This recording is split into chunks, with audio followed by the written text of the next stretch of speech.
Hi, let us continue the chapter number 12, the secondary storage structure, and today we will discuss the topic that is disk scheduling. So, already in the previous module we saw the process scheduling. So, when the number of processes are waiting to have the access to a resource, so how to schedule the processes.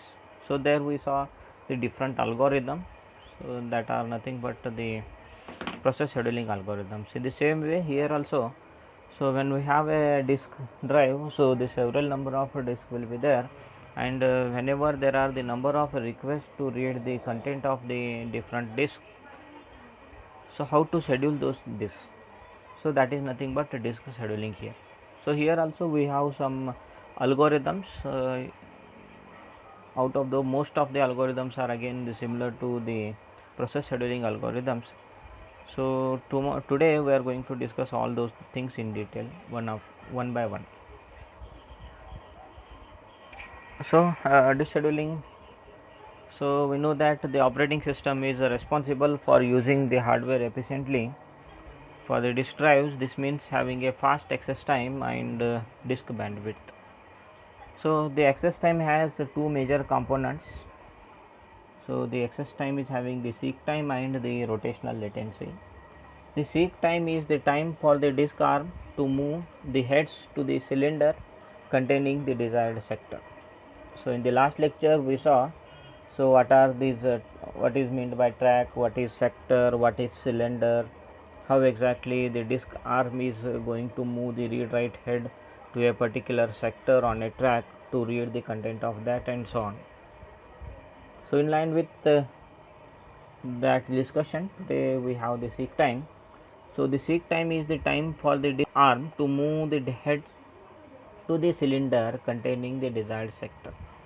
The head may be at any position, but when you want to read content of the corresponding sector, you have to move the disk head, that is read write head, to that corresponding sector to read the content of it. So in order to move the head from the current location to the desired location to the desired sector, whatever the time is required, this time is called as seek time.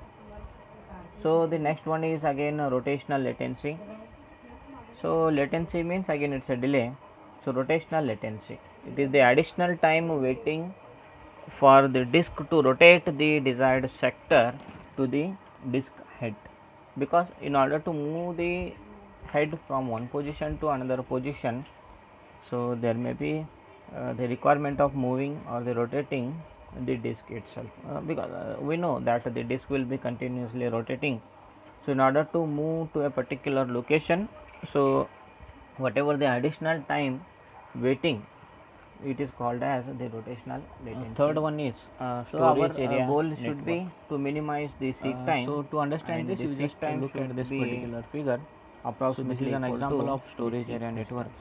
The name itself indicates. So in addition to this, storage area network terminology, network of storages. It's disk bandwidth. So in the previous slide we saw disk bandwidth is the total number of storage transferred, where divided by one side we have the storage devices and another side we have the host computer service, and through the network the completion of the host computers will be accessing the storage.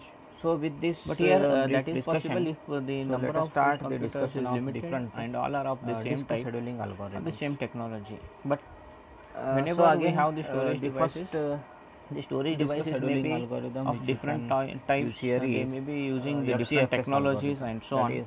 First, so most of the time the host computers may not be possible so to illustrate the devices different directly. Algorithms. So that's why the request in addition to this network, in this way, if you compare this with the NAS, so this side is same, this side is same, but here instead of having only the storage devices, here we have the network sectors which so that's why you can see here this and the contents of which is to be storage area network, and here we have the different storage devices, and to access the current position of storage devices head, so we have a network that is 53.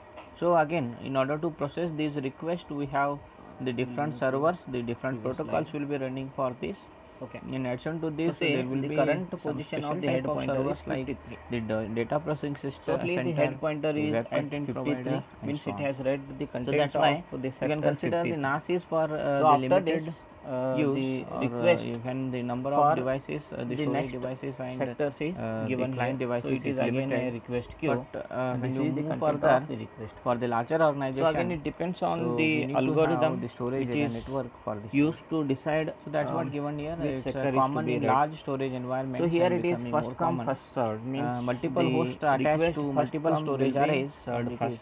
Flexible. So as per the content of this request queue storage area after 53, which sector is to be read? So as per the queue, the next sector to be read is 98. So from 53, the disk head should move to the position of the sector, that is 98. So here we have to again calculate the number of moves also. So from 53, the next head will be 98. So how many moves? How many moves will be there here? So to obtain that, the old position is 53, the new position is 98. So from this 98, if you subtract 53, the number of moves is 45. So after 98, so which is the next sector to be read? So after 98, the next sector is 183. So again the disk head will move from 98 to 183. So again the number of moves is 183, the new position, minus the old position, that is 98. It becomes 85. So after this, the next request is for 37. So the disk head will move from 183 to 37. So the number of moves equal to 183 minus 37, it is 146. Similarly, after 37, the next request is for 122. The disk head will move from 37 to 122. The number of moves is 122 minus 37 equal to 85. Similarly, the next request is for 14. So by mistake here it is given as 12. So actually it is 14 as per the given example. So the next header will be moved from the 122 to the position of 14. So the number of moves will be 122 minus, not 12 here, it is 14. So 122 minus 14, it becomes 108. So after this, the next request is 124. So the request, the head will move from 14 to 124, and the number of moves is 112. So after that, it will move to 65. The number of moves is 59.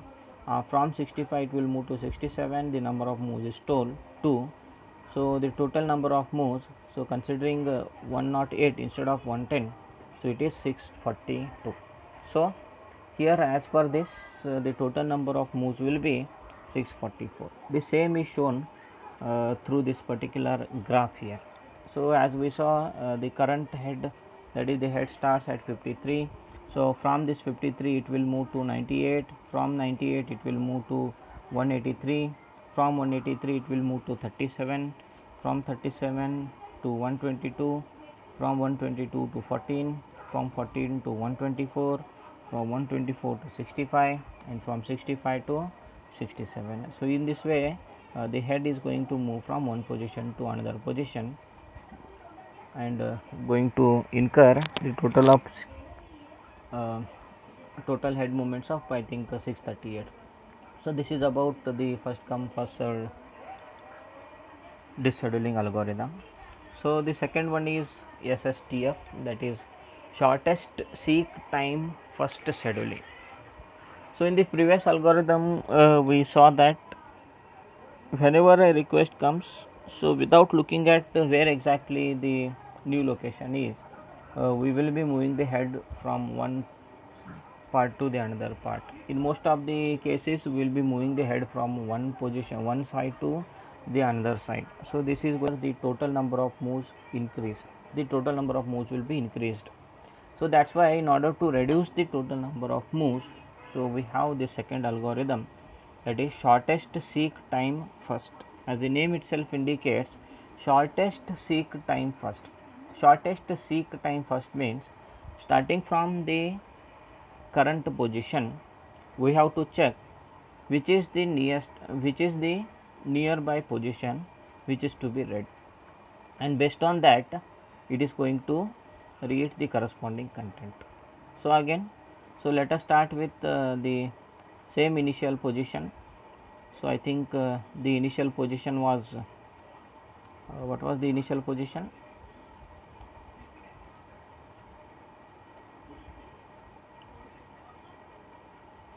I think the initial position was 53. So starting from 53, again in this algorithm, so again we have the same request here. So previously the request was only for 98, but here 98 is too far from the 56. So that's why for that 56 the nearest move of the nearest sector to be read is 65. So that's why from 56 the next position that is read is 65, and the total number of moves is 12 here. So from 65, which is the next one, the nearest one is 67, so that is read, and the number of moves is 2 here. So from 67, the nearest to the 67 is 37, so that is read, the number of moves are 30. So from 37, the nearest one is 14, so that is read, it is 23, and so on. So in this case the total number of moves is 236, which is very less compared to the previous one. So here also the moves are shown through a particular graph here. Here it is very clear. So the head starts at 53, and here will not consider the order in which this particular request arrived. As the name itself indicates, in this algorithm it is depending on the shortest seek time first. So which is having the shortest seek time means which request is nearest, so that is considered first. So starting at 53, so as we saw, so out of this, so which is the nearest to 53, it is 65. So that's why from 53 it moves to 65.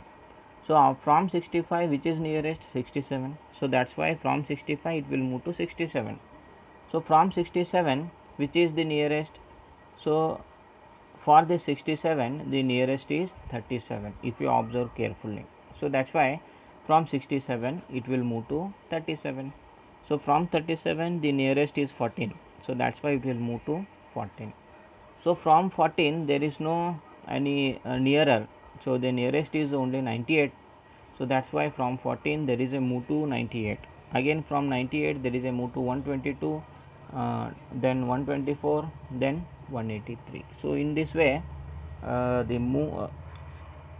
the header is the read write header is going to move from one position to another position to read the contents of the different sectors by using the SSTF algorithm. Third disk scheduling algorithm is scan scheduling. So in scan scheduling what happens? The disk arm starts at one end of the disk and moves towards the other end, servicing request until it gets to the other end of the disk where the head movement is reversed and servicing continues. Means here what happens? The disk arm starts at one end, so it starts servicing from one end, and it will go on moving to the other end, and in between whatever the requests are there, so it will go on considering those requests. So whenever it reaches the other end, so immediately the head movement will be reversed and it will start coming in the reverse direction, and again in that way whatever the requests are there, so all the requests will be serviced. So here the scan algorithm is sometimes called as the elevator algorithm, and again we'll consider the same example, so that these are the requests, and the header is currently at 53. So here again we have a table to show which is the next head and how many number of moves are there. So I'll have to calculate number of moves. So we'll consider the next head here. So presently the head is at 53, and here we know that in scan scheduling it will start moving towards a particular end. So let us consider it moves towards the left side end. So 50 from 53 the left side end means all the values will be less than 53. So here you consider the values which are less than 53. So the less than 53 values are 37 and 14. So out of these 37 and 14, starting from 53, which one comes first? 37 comes first. So that's why after 53, the next head is 37. So from 37 towards left, the only number, the only request is for 14. So that's why after 37 we have 14. So here, as we saw here, it will go on moving towards the other end. So that's why it will go to the other end. Other end means the left hand side end, the value is 0. So again it will move to that end, and whenever it reaches that end, it will reverse the direction and it will start moving in the opposite direction. So here whenever it reaches the left end, so it will reverse the direction and it will start moving towards the right hand side.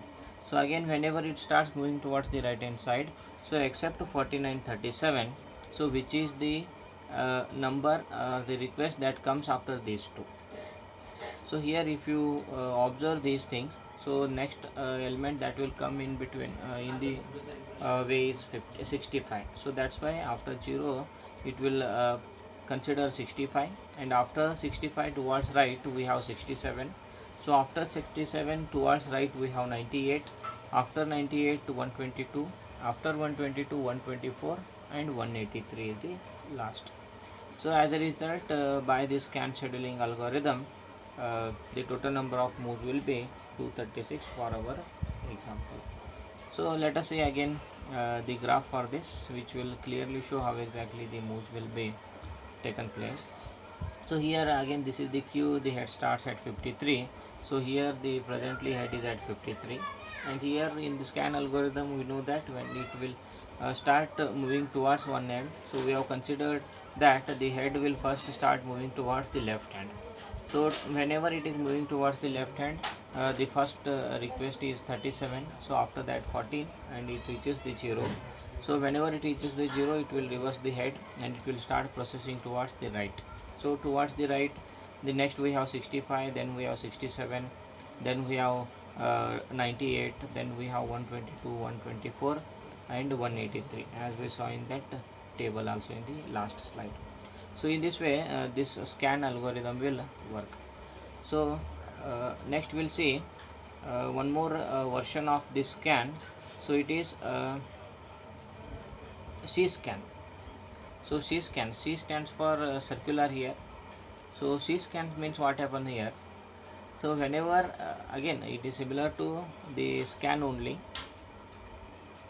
So let us move towards the, okay. So it is C scan, it stands for circular scan. So as I told you, it's a scan algorithm only, means again it will go on moving from one end to the another end, but there is a slight variation. So what is that variation? Let us see here. So this is just an improvement of the scan. The head moves from one end of the disk to the other, servicing request as it goes. So this is similar to the scan algorithm. So what is different here is, so when it reaches the other end, however, it immediately returns to the beginning of the disk without servicing any request on the return tree. Means here it will service the request only in one direction. So whenever moving in the one direction, whenever it reaches the end, it will not process any request in the reverse direction. Again the head will come to the starting point, and again it will start processing the request in only one direction. This is the difference between the scan and circular scan. So that's why circular scan means you can consider this as the circular list, where whenever the last element is reached, so after that if you want to insert the element, you have to come back to the first element and you have to start the process once again. So that's why it is called as C scan. So if you go with this, if you consider the same example, so the number of moves and the next moves are shown in this particular table, that is which are the next heads and how many number of moves will be there for each term. So the total number of moves by this one is 382. So next we will consider the example graph to understand how exactly the moves will take place in C scan. So in C scan again I will consider the same example. The head starts at 53. So here we'll consider that it is moving in forward direction. So from 53 the nearest one is 65, from 65 it is 67, after that we have 98, after that we have 122, after that we have 124, after that we have 183, and after 183 it will reach the dead end of the right hand side, that is here 199 in this example. So whenever it reaches the dead end, what happens? So in scan algorithm we know that it will reverse the head, and in the reverse direction also it will process the request. But in this C scan, in the reverse direction it will not process any request. So whenever it reaches the right hand, it will immediately reverse the head, and without processing any request it will come back to the initial, that is the left end, and again it will start processing the request in the right hand side, that is in the forward direction. So this is the difference between scan and C scan. So after this we have one more variation of this C scan. So it is nothing but the C look scheduling. Okay. So in C look scheduling what happens? So ARM only goes as far as the last request in each direction, then reverses the direction immediately without first going all the way to the end of the disk. So again it's a variation of the C scan. So in the C scan we saw that the request will be processed only in one direction. So whenever it reaches the last request, so after that it will reach the dead end, the right hand side dead end, and after that it will come to the left hand side dead end, and again it will start processing in the forward direction. But here in C look scheduling what happens? So whenever there is a request, then only it will move in that direction. So unnecessarily it will not move to the dead end. So this is the difference between C scan and the C look scheduling. Again, by considering the same example, starting from the disk number 53, the next heads are given here, the number of moves are also calculated, and by this the total number of moves will be 322. So consider the same example here. So the same queue is there, head starts at 53. So again it will start, this is similar to the C scan only, that it starts from 53, in the forward direction it starts processing. After 53 we have 65, then 67, then 98, then 122, then 124, then 183. But here there is a difference between C scan and C look. In C scan what happens? After processing 183, it moved to 199, and from this 199 it came back to 0, and from this 0 it started the processing. But this will not happen in C look. Why? Because in C look, if there is a request, then only there will be a move. Unnecessarily there will not be any move to the dead ends. So that's why in C look, whenever it processes the 183, above 183 we don't have any request. So that's why here at 183 itself the head will be reversed, and it will move towards the lowest request, not dead end. Remember, it is not moved to 0, it is moved to the lowest request, that is 14. So it will move to 14, and after that again it will start processing in the forward direction. So after 14 we have 37. So in this way the C look disk scheduling algorithm will work. So by discussing all these algorithms, so now come to the conclusion that on what basis which disk scheduling algorithm is to be selected. So again every algorithm is having its own advantages and its own disadvantages. So that's why it depends on the situation, and it depends on the request that are there in the queue uh, to select a particular disk scheduling algorithm. So here we have listed out some points like the SSTF is common and has a natural appeal. The scan and C scan perform better for systems that place a heavy load on the disk. The performance depends on the number and types of the request. Request for disk service can be influenced by the file allocation method. The disk scheduling algorithm should be written as a separate module of the operating system, allowing to be replaced with a different algorithm if necessary, and either SSTF or look is a reasonable choice for the default algorithm. So this is about the disk scheduling algorithms.